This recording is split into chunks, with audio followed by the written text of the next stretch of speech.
You're a SaaS founder, you've built something solid, but growth still feels harder than it should. Most SaaS companies don't fail because of bad tech. They fail because they've never become a must-have to the right customer. This podcast is here to change that.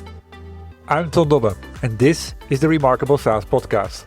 Every week I talk to founders in the trenches, facing friction, making bold moves, and building companies that last. We dig into real choices around focus, positioning, customer pool, team alignment, the things that separate forgettable software from the ones that people can't live without. No hype, no hacks. Just honest conversations to help you build something that people would miss if it was gone. If your SaaS should be indispensable but isn't yet, this is your podcast. Let's get into it. The guest on my podcast this week is Martin Gourdeau, CEO of Vacation Tracker. High performers are notoriously bad at managing their energy levels because of this obsession to perform. This is Martin. We dig into what he saw during a year off and why it convinced him that the next wave of software won't be won by the kind of company that most CEOs are still trying to build. You'll hear why he believes a 22-person bootstrapped company has an edge that most large companies will never get back, and why he changed the one number that decides when his whole team gets a raise. The conversation reveals what most CEOs of his size keep getting wrong, and why he believes small is suddenly the bigger advantage.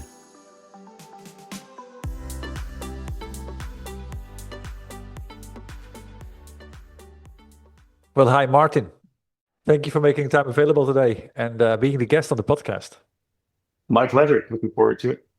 Yeah, exactly. It's it's sort of a rhythm with the people that I've got on my podcast. I always like to speak to people that I also have a little bit of a connection with, and what you're doing at your company, Vacation Tracker, is something that brings back a lot of memories from my history. So let's put it that way. But before we start talking about the company, I want to hear a little bit about you. What drives you? What gives you energy as an entrepreneur? I think it's the this drive towards curiosity that I've always had. I'm a kind of a perpetual learner. I think I've always been all my life, and I like to really go to the bottom of things, and that applies to business in a very, I think, pertinent manner. Whether it's product management or go to market or just strategy as a whole. I'm just super interested in everything and especially how those things connect together. I like the complexity of it. I like the fact that, everything is kind of connected to everything. Many variables interacting at the same time. So it makes for like this very complex thing that needs to be optimized in real time, and that it never settles. It's never boring. Always new challenges. Sometimes, like many people in my seat, I think you'd like it to be a bit more boring sometimes, but I think it's ultimately a more of a plus than a bad thing. So always entertained and always challenging. Yeah, exactly. Well, you got a pretty impressive history with in the business software space, and I completely agree with you. There's never a dull moment, as I would call it. Never a dull moment, exactly. And it's also about the opportunity that gives. So I hear you. And by the way, curiosity is not a bad trait to have or something to master. It's chapter number 4 in my book, so it's there for a reason. And it starts with that, because without the curiosity, pretty much every opportunity that is right in front of you is going to be missed. And yes, sometimes you have to dig for it. Now that brings me to the company. From a software perspective, your history is with a couple of companies, and one of the last one was Workleap, which was formerly known as Keysoft. But recently, since September 2025, about a year ago now, 9 months. Just under a year. Yeah, exactly. You've moved to a company that was way smaller than Workleap, a company called Vacation Tracker. Tell me a little bit about that. What is the big idea? What is the problem it solves?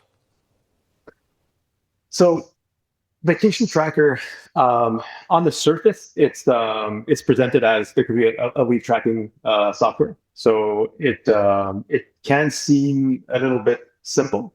but it's actually got a bit more depth to it, and that's to be honest one of the things that interests me in taking this challenge. I've worked in tech pretty much my whole life, and as you mentioned, in my last company, there was one of our products was engagement management, where I was exposed to HR tech, which was basically bridging people in tech together, two of my passions. And so I kind of developed this very profound interest of how people interact with businesses and the technology to optimize that kind of relationship. And Vacation Tracker, I think, falls like squarely in that space, basically. So what can be seen to get back to your question, what could be seen as leave management can be interpreted in many different ways. So from a very static business perspective, I guess you could call it a system of record for lead tracking, right? It's a reference. It's something you go back to consult and to interact with in a very kind of serious business-like function. And then when you look at it a bit deeper, it's really about optimizing people's energy management within a company, which is super strategic to the business, right? We're starting to touch on these concepts of energy management, so how people manage their own energy in a business, which can become quite strategic very, very quickly. We've noticed many different patterns. Obviously, we have like an incredible amount of data regarding which type of profiles use which type of leads to recharge. And one of the things that we're seeing, for example, that's fascinating, is high performers are notoriously bad at managing their energy levels because of this obsession to perform. So it's just one of the aspects, and this is documented in many places, but it's one of the things I think it's one of those super interesting problems that we can solve with our product. So it's to get back to your question, what drove me towards it is all these interesting challenges that are at the intersection of people and technology and business. Yeah, I like that, because I mean, with leave management, of course, a lot of people think, okay, it's the holiday that you take, and people take a holiday and they need to register it, and so that people also in the business know which people are gone and which are there, and you can make the logistical aspect. Exactly, but a lot of times people take a break because there's something underneath that exactly. that is wrong, and that can lead to other things like the burnout part. And exactly. So I like how you make the leap now towards energy management, to optimize it from a completely different perspective. I like that. So the company was founded already, I think, in 2018, from what I saw. So it's been going on for a while. And at some point, they must have been looking for a new CEO, because there was a CEO, a founder likely. Yes. What is the big thing that you were hired for? Yeah, I have a very, I think, unique background with this company, in the way that I was exposed to its creation before there was even a discussion of me coming on board. So when I started my own business a while back with two partners called PNR, and it was a management consulting firm, effectively. So doing M&A and strategic planning. And one of our customers was called Cloud Horizon, and it was actually a service business run by a guy that I knew from a previous life. And this guy was Lab, so one of the co-founders of Vacation Tracker. And Lab was running with another co-founder a company called Cloud Horizon, and they were actually a client of PNR. So Lab was one of my clients, and I was helping him grow this service business. And it's just an interesting kind of full circle backstory. And while I was helping him grow Cloud Horizon, the service business, he pitched me this idea of starting a product. And funny enough, I was like, oh my God, like this is a massive misfocus. Basically, don't do this. Or if you do it, like do it as a kind of a hobby. And that business was Vacation Tracker. So they were not satisfied. It's a very repetitive story of a service business that was not satisfied with what was out there as a solution to manage leave tracking, basically. So they built their own. They had a bunch of developers, and they built their own. And they created this landing page and kind of soft launched it. And then COVID came, and that was very hard on the service business. And on the opposite, Vacation Tracker took up. So they actually decided to shut down the service business, go all in on vacation tracker. So that's kind of the backstory of, I actually witnessed the creation of the business that I run today. But to get back to your question, so Lab and Sobadan, the two co-founders, they had always run a service business. They started this product business. They scaled it to, when I came on board, we were probably around 2 million in AR.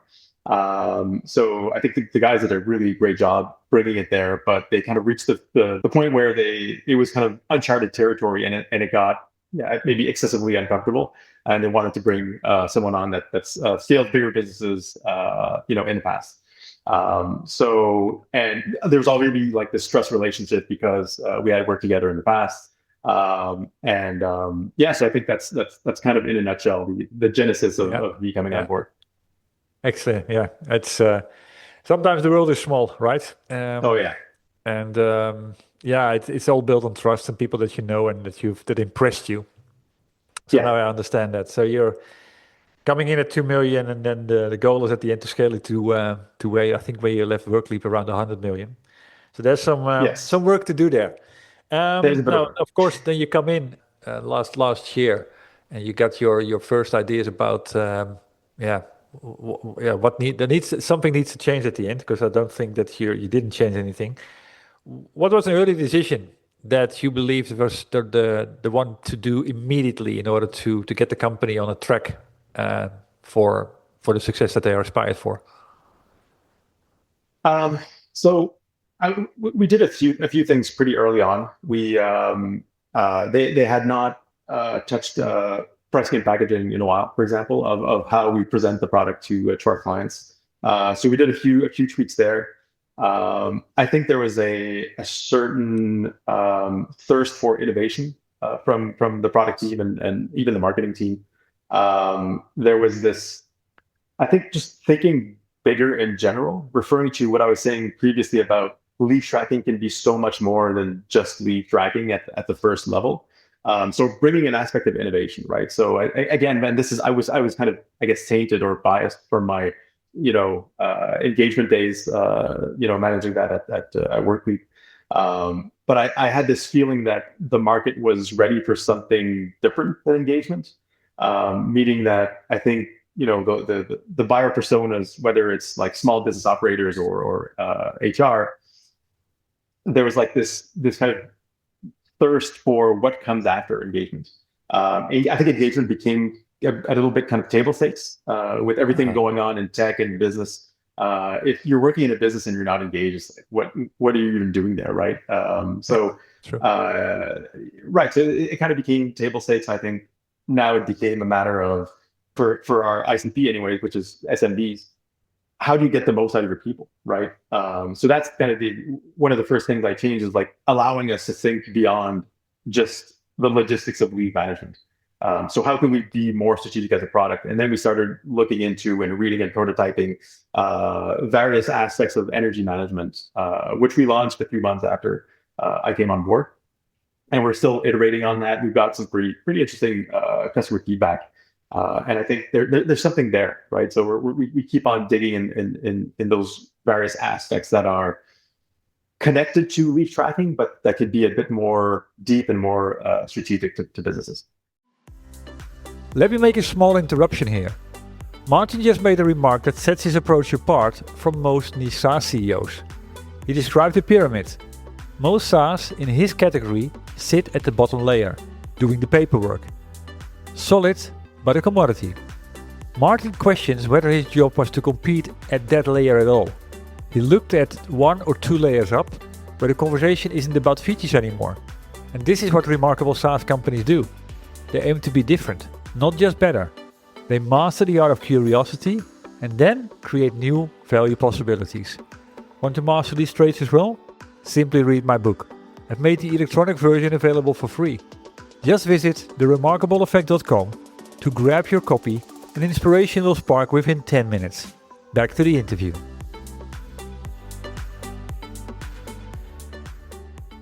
Yeah, it's funny how you say that. It's because it's a big leap to go from leave management to energy management, and the leave management at the end is about the tracking, and of course, Yes. I mean, maybe even the cost side of things, whereby energy management really gets into the performance base, like you Exactly, said. exactly. And that's when I pitched this to the team internally, I kind of presented it as there's this pyramid of where you interact with your clients as a product. And right now we sit at the bottom, basically, which is logistics. We help people with logistics, and I think we do provide pretty solid value. It's a simple product, it's a great product. We solve a very clear problem, and I think there's an opportunity for us to move one or two steps above in that pyramid. The top of the pyramid being like strategy. I don't think we're there yet, but I think we could move one or two steps above with things like energy management and helping people, like you said, perform better. It could seem like a bit of a stretch, but it's actually, we have the data, we have the touch points, we have so many tools to make it happen. In practice, it's really not that much of a stretch. And the proof is we have, an MVP that's launched and people are using it and we're getting great feedback. So it's super interesting. Yeah, exactly. The things that you mentioned that you changed in the beginning, the packaging, the new push towards innovation, thinking bigger. All of these things, of course, are always like, the nice things to do. But what has been the toughest decision you have to take so far? What is this thing that the business was so really hung up to, where you say, no, we're going to cut it here. This is the direction. Um, I think, I mean, that's to me, I don't want to minimize the impact of, and there's so much, hype and people talking about the impacts of AI. And I think the answer to your question, to be super transparent, is actually happening live as we speak. And that's where do we position ourselves with this change that's happening right in front of us. And the discussions that are happening now, and where this decision is being taken kind of live at the moment, is how do we position the product? We know the value we want to bring in terms of, we're still going to stay leave management and provide that value. But I think we could provide a whole lot more value with the whole example, the energy management aspect. The big decision that needs to be taken, and it's already kind of taken, I'm giving you a kind of a spoiler, but it's investing in this kind of new way of working that people are embracing right now in these AI tools. Yeah. Basically, there's this trend going on of headless software, and it's kind of, I think it's kind of the answer to all the hype around AI is going to eat SaaS. I think AI is going to eat certain types of SaaS, the ones that are front-end wrappers, basically. But the systems of record like us, they have this incredible value that they can provide. And that's a tough decision, because I think businesses like us always thought their interaction or their relationship with the customer was through the UI. And it's changing that mindset of, we can actually provide a whole lot of value with business logic that happens in the back end, and we only present the results to either an agent that connects that with your operations and provides incredible amount of insights or value. And it's a very different way of thinking, and it's something that we're going through right now. Cool. So I think it's those types of decisions that are the hardest. They're very strategic. They will have an impact. But again, it's like so much fun and exciting to see all these changes happening. Like, it starts with what you just said before, the thinking bigger part, to really see yourself outside of that box of leave management. And what is, really getting to the essence of what it's really all about. And then, I mean, you can go all kind of ways, like you just said, become part of a workflow that people are building anyway. That could be, the layer that that the user doesn't even see, the agentic layer. Nice. Now, I mean, talking about this market for leave management, I think I've said it. Part of what you offer was also part of the suite that I used to run at Unit 4. yes. And of course, there are far more solutions that do something in this area. How do you then how do you go about differentiation? How do you, what are you, the steps that you take in order to take the differentiation that the product already has, to keep it, but also to ensure that in today's market, I mean, talking about this enormous wave that is not only changing products, but actually also how companies are run. Yeah. that you actually build the moat rather than just protect it. Yeah. So where we're positioned today, I mean, it's a very, I was kind of shocked when I came in. It's a very fragmented market. So there Yeah, are, I don't know the exact number to be honest, but there's probably, I want to say 25 to 40 direct competitors. And we are basically positioned as the one of the largest of the small companies doing what we do. So there are a lot of kind of lifestyle businesses in the market. When you look at our competitors, there's a lot of companies that are 2, 3, 4, 5 employees. And I actually talked to the owner of one of them a few weeks ago, and they were quite struggling in terms of their growth and just maintaining their size. It's hyper competitive, and I think those players are basically in a kind of a race to the bottom situation, which is not ideal. Comparing features to features and trying to offer it for the cheapest possible price, which is not where you want to be. So we're positioned slightly different. Like I said, we're kind of in the larger of the small players, meaning that we offer a bit more in-depth functionalities. The risk with that is that we basically position ourselves at the top edge of the ICP that needs a solution like us, meaning that our number one churn reason is people moving to an HRS for consolidation purposes. So it's the people that they don't see the value in what we offer, or not enough to maintain an additional tool and additional cost per month to keep what we're doing, basically. And they graduate, quote unquote, to one of the big HRSs, and that big HRS offers lead tracking, and they can't justify to their finance person basically to keep 2 tools. That's in a nutshell. Like that's our number one churn reason right now. But it's a positioning that we chose to not be part of that first cohort that's in kind of like a very commodity race to the bottom. And I still think it's the right position for us. But it puts us in a position where we need to innovate and prove that value and stay relevant as long as possible in the kind of the lifetime journey of our customers. So it puts a lot of pressure on innovation, and that's why I talked about energy management. That's one of the ways that we're tackling that. Yeah. I think there's almost endless possibilities to build around concepts like that, and it's we don't really have a choice with the growth ambitions that we have.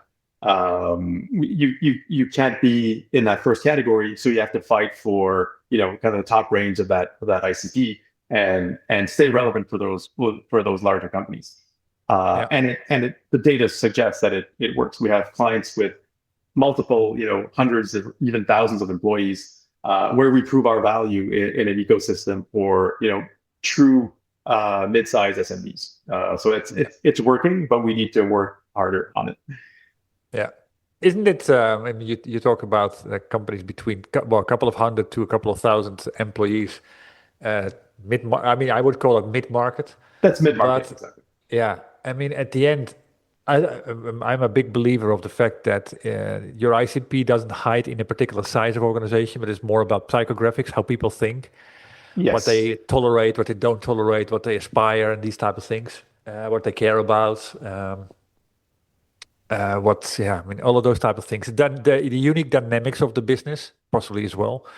Before we started talking, you already mentioned that one of the things that you really focus on is, okay, it's very niche. It's highly verticalized.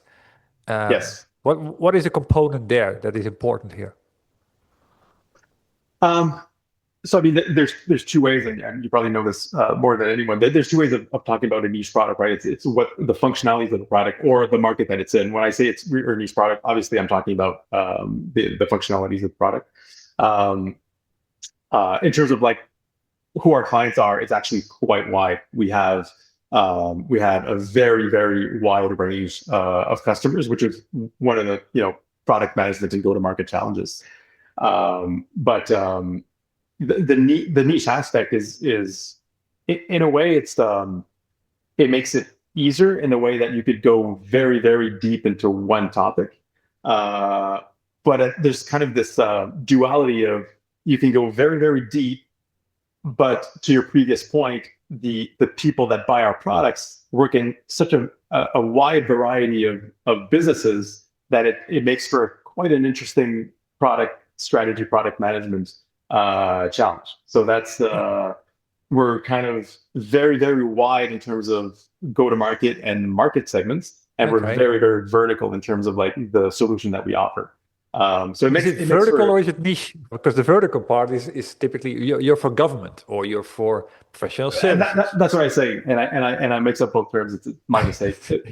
It's niche. It's horizontal in terms of go-to-market. It's niche in terms of product functionality. Correct. Yeah, exactly. So you've never considered verticalizing it? Because I mean, I can understand, for example, that part of your moat could be that in particular vertical markets, regulations are a crazy thing. Or it's maybe international type companies that don't want to go for 5 different solutions, but want to go for one, and those type of things can still be very niche, but could also be a segment of the market that is unique from a structural perspective. Yeah, it is in terms of how we define our ICP, meaning that like the ideal company that buys our product has more complex lead management needs for sure. Where it's hard to manage is we do have a lot of companies that buy our products, and like any company with that tries to optimize for their ICP, we're not going to refuse a client that like just we're product led, right? So people can just onboard, like sign up and onboard on the web. We have companies that are definitely outside of our ICP that sign up and use our product just because they have simple lead management needs. So to get back to your question, we do have a very good idea of who the ideal customer is, and it's not by industry though. It's like you said before, it's more the profile of the person or how they think. They want things very structured, very clean. They either have reporting to do. They have people in multiple locations. They have time accrual. They have all these needs that they need to cater to, and we offer that solution. Whether it's a church or a garage or a library, like that's kind of irrelevant. But yeah, we also happen to sell to very small businesses with very basic needs that are kind of tired of managing their leads in a spreadsheet, so they kind of graduate to a system like ours. And for that profile of company, we're in competition with that first cohort that I was talking about, where we don't necessarily intentionally go after that market, but we do grab part of it because of what we do. Yeah. Good that you made a point about being product led. I saw that. And also what I realized is that, I'm not sure how long ago it is, but the product has always been available, through buying through the website. Self-serve, exactly. But now it's also available as a freemium. But one of the things that I picked up, I think it was from LinkedIn somewhere, it's that freemium isn't the pricing strategy, it's a community strategy. Yeah. So because we talked a lot about our ICP, the companies, as I just mentioned, that kind of graduate from using a spreadsheet to track leads, they start looking for a system like us. A lot of the companies are very, very small, and that can be intimidated or can't justify actually paying for a product that's kind of between a professional product like ours or a spreadsheet. So their needs are kind of in between. And naturally, companies grow organically, right? Or that's the objective of a company, and they will reach a point in a certain time frame where they will actually be our ICP. So the point of when we launched the premium was really to kind of grow this cohort of companies that are going to fall in love with the product and talk about it. And surprisingly, I think I was actually surprised when I walked in to this business is almost 20% of our inbound comes from referrals. So, which is a great sign for the product. Like, people love the product. It's a simple product. It addresses a simple need, but it's simple and it does it well, and people refer us a lot. So building that community, it has multiple benefits, from referrals to building up that cohort of future clients, to getting the brand out there, people talking about the products. That's that community aspect that I was referring to. Yeah. Is that community under the name of Vacation Tracker, or is it more a general community about the profession of or the art of leave management? I think it's a bit broader than that. I mean, it doesn't have an official name. Like when I talk about the community, it's kind of building up the importance of people and businesses, and again, making sure that people take the right time off to perform their best. It always comes down to that, basically. So if there was a name for that community, it'd be the community that associates the importance of good management and treating people correctly so they perform their best, basically. Exactly. Yeah, that's true. At the end, it starts with that stuff, and that's also possibly a good North Star for your product, because that is always like something to aim for. And where you are today with what the product does is here, but next year or 2 years later, it can be completely different with the other technology that's currently coming up. One of the things, going back to the whole scaling part, the company, when you joined, you said it was around 2 million, and everybody wants to start growing. What do you see as the biggest opportunity, or maybe even the biggest challenge, where it comes to predictable growth? Because I also realized that, for example, on self-serve, you're bound by people finding you, people referring you, and so on, which is everything but predictable. Yeah. So our strategy, the strategy we put in place has basically kind of two aspects. The first one is growing the core business. So it's having those those referrals that I talked about, generating more inbound from the existing market. I think that usually leads to a somewhat linear type of growth. It's a bit more predictable. You have these initiatives, you measure the outcomes, and you optimize. It's kind of a closed loop between marketing, sales, product. You optimize for the growth that where you're already winning, basically. And that's our number one objective.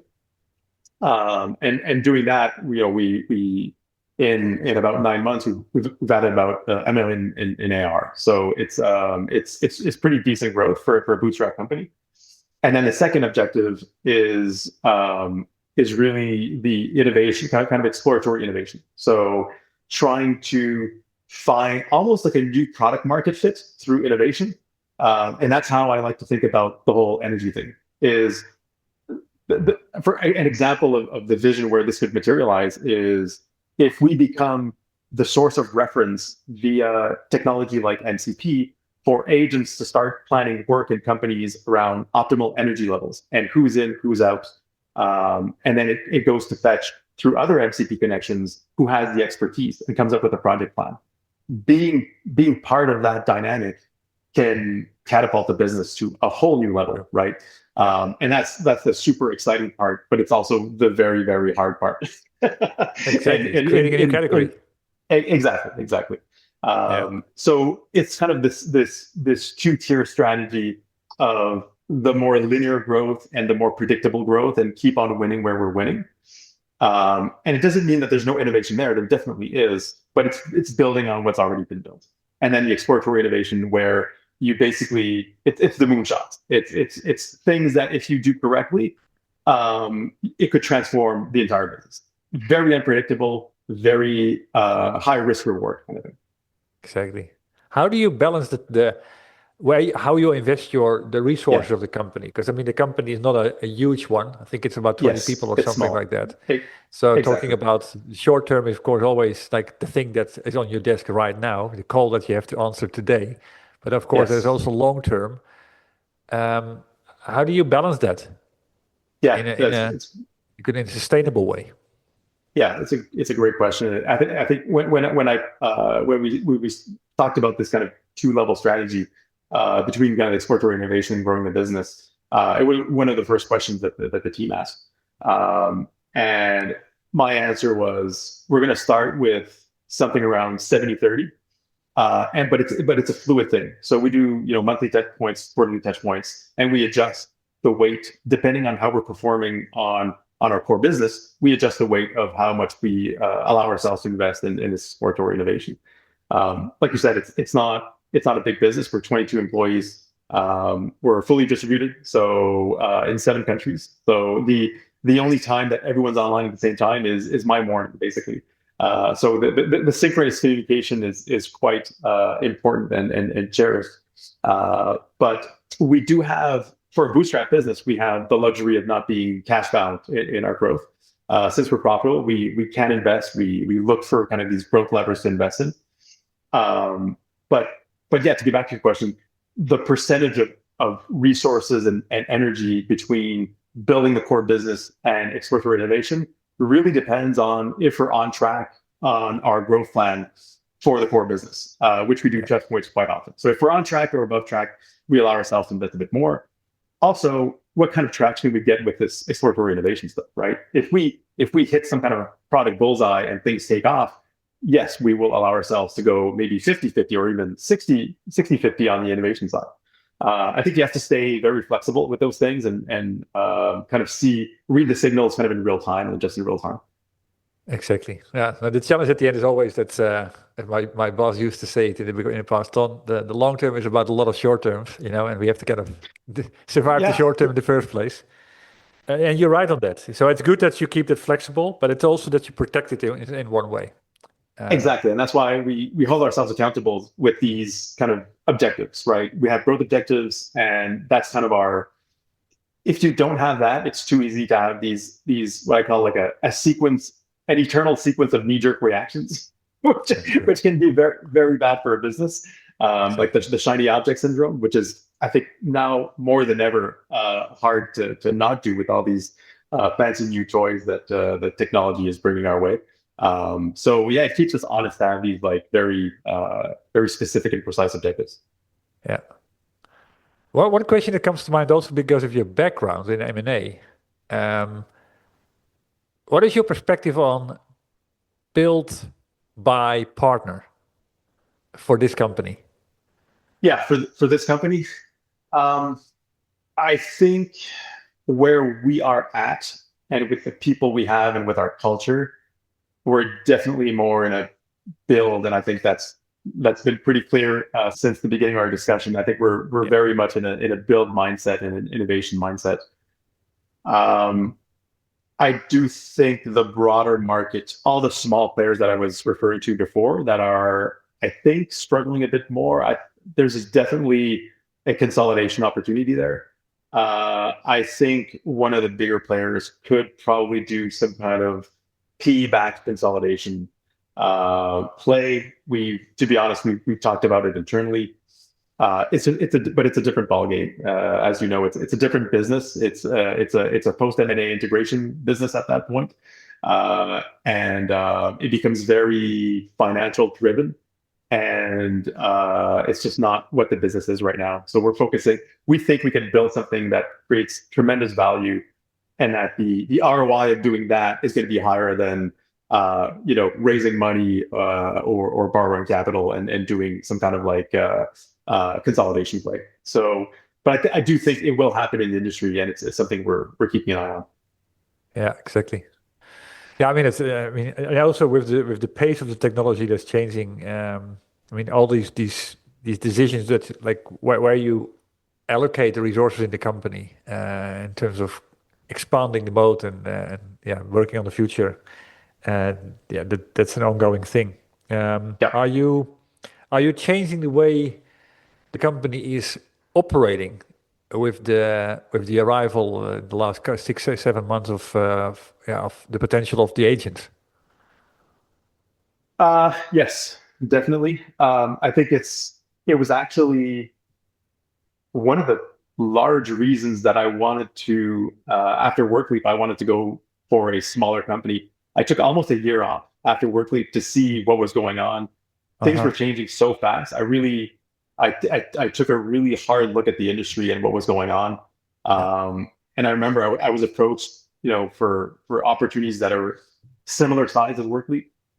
And I found out through those discussions that I was actually quite certain that I wanted my next move to be something small and super nimble and agile because of that. The amount of change in running a business that has been and is still currently necessary I think is actually good for companies our size. We can turn around very, very quickly. The adoption of these tools has been, I mean, it's never fast enough, but I mean, we turned it around pretty quickly. And the amount of delivery that we're able to achieve now is just incredible. If I think back of like the larger teams that I used to run 3, 4, 5 years ago. So it's a moving target. We've definitely changed the way we work. I think one of the big questions, this is a broader kind of tech, actually not just tech, it's any industry question, is how all this will affect org charts, because I do think it will affect org charts. I think that's one of the big questions that kind of no one has answered yet. And again, we're small enough we almost don't have an org chart. There's like one level of management basically, so we can adapt and turn around super quickly. But I can't imagine these businesses that are a couple thousand employees asking themselves the same questions and having this inertia to turn the ship around. It must be quite a challenge. But to get back to your question, it definitely has changed the way we work. Everything is much faster. I think it stresses quite a bit the ability to delegate. We now have a lot of people are saying like everyone's an IC now, and I kind of agree. Everyone can produce things and artifacts and deliverables, and the tools are incredible to do that. But you have to be able to delegate to those agents and those tools. And delegation is not. I don't think it's given to everyone, and we're seeing that right. Like the skill that you need to build on. So yeah, it's again, it's like just that curiosity kicking in again of like, where is all this going, and what are the possibilities, and what are the limits? It's quite a time to run a business. I mean, you just mentioned that you took a year off to look at what the industry was really all about. What do you believe where you are right now what is the industry underestimating here? I think that there's definitely some kind of hype cycle going on, and I think it's kind of shaped like a barbell. And I think at one end you have the overhyping of the capabilities of everything that's AI and LLMs, and on the other end you have these traditional businesses that are not moving fast enough, that have not embraced the capabilities, not even close. So you have these. I find myself in conversations. Sometimes I talk to clients, sometimes I talk to people I used to work with, and it's very polarized. They're at one of the ends of the spectrums. Either they've hit the limit of what an agent can do, and they're working with like 7 different models, and they're rethinking the way they work, and they're hitting the limits of what AI as it stands today can do, or they're just starting to play with like ChatGPT, and they're 6 to 12 months behind, but it feels like they're 5 years behind. So I think the market is kind of in a very weird situation right now. Yeah, exactly. Yeah, that's true. And I mean, not every business, of course, it's going to be as important as in another. I mean, the knowledge workers these days have a different place than, for example, if you run a bakery. But again, that's right.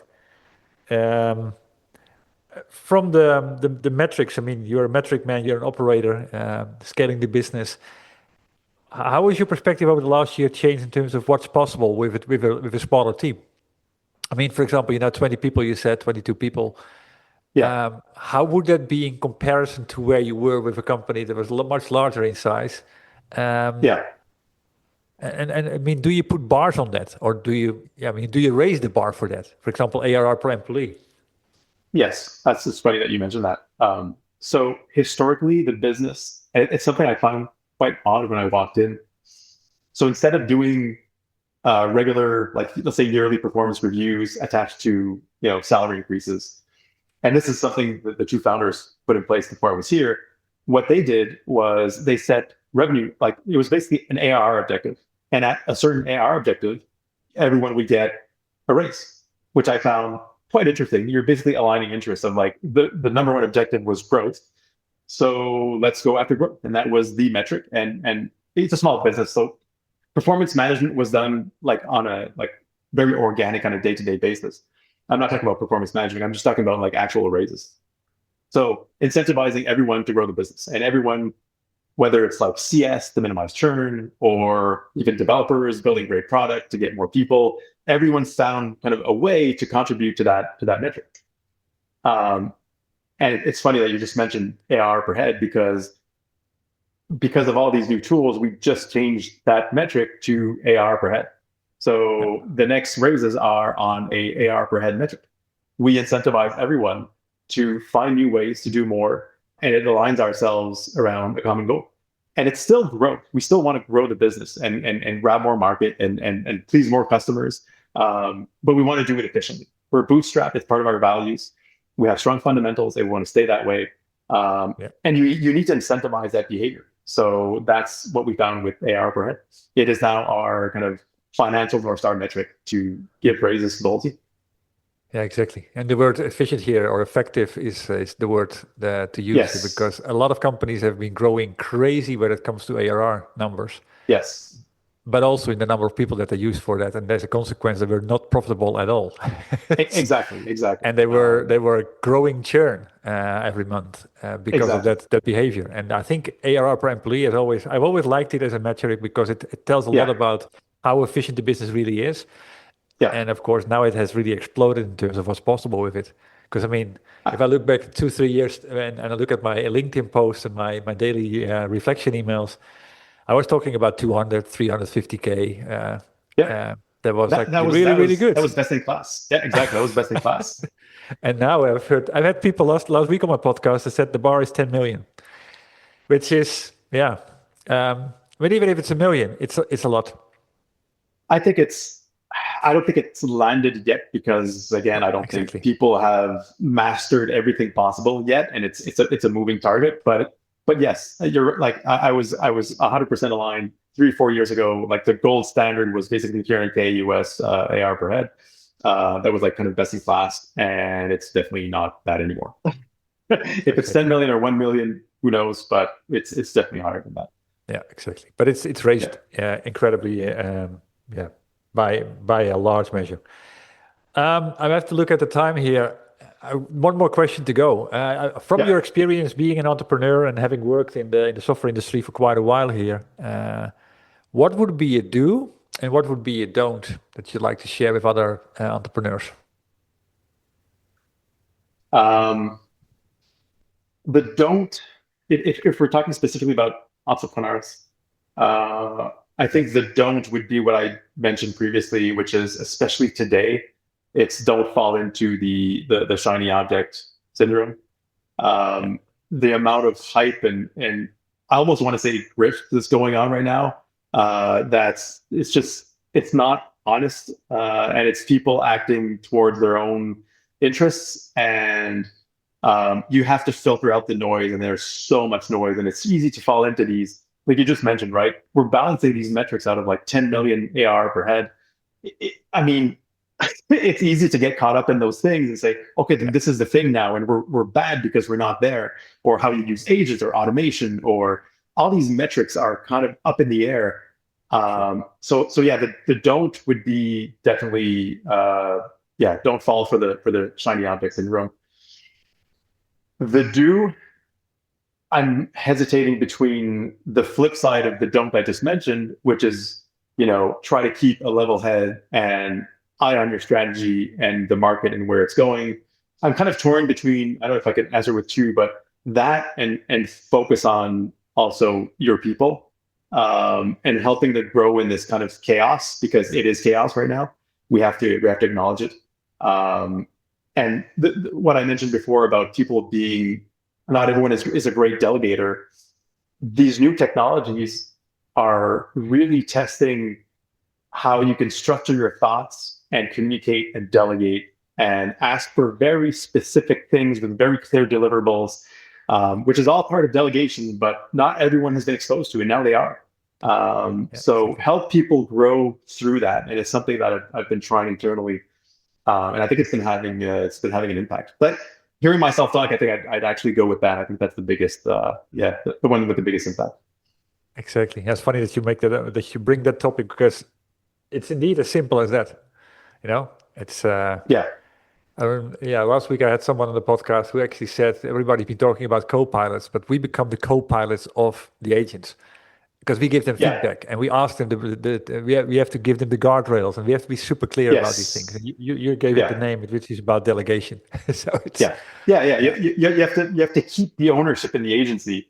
And it's easy to talk to these systems where they kind of take control and start suggesting things that are maybe not aligned with your objectives. You have to really kind of hold the line and keep the business interests in mind while you're interacting with these things. Exactly. Thanks for sharing this. Fun story, and definitely keep following what you're doing there. Where can people go to find out more about Vacation Tracker or to say hi to you? So say hi to me. I think LinkedIn is probably the easiest. I'm also on X, but LinkedIn is probably easiest. And Vacation Tracker, vacationtracker.io. So pretty easy to remember. That's it. Thank you very much. Thanks, Lon. Pleasure to speak to you. And good luck in the next year from now, because it goes by year, right? Pretty much, yeah. Thanks. It was super fun. And this wraps up my conversation with Martin Gourdeau, CEO of Vacation Tracker. If you got value from this episode, please share it with other SaaS founders who need to hear this as well. And if you got 10 seconds, a quick rating or review on Apple Podcasts will help more people to find these conversations. Thank you for listening to the Remarkable SaaS podcast. If you want more insights like this, subscribe to my daily email, Espresso with Ton. It's a 2-minute shot of clarity for SaaS founders who want to create pull, not push. You can sign up, along with getting my book, at valueinspiration.com. See you in the next episode.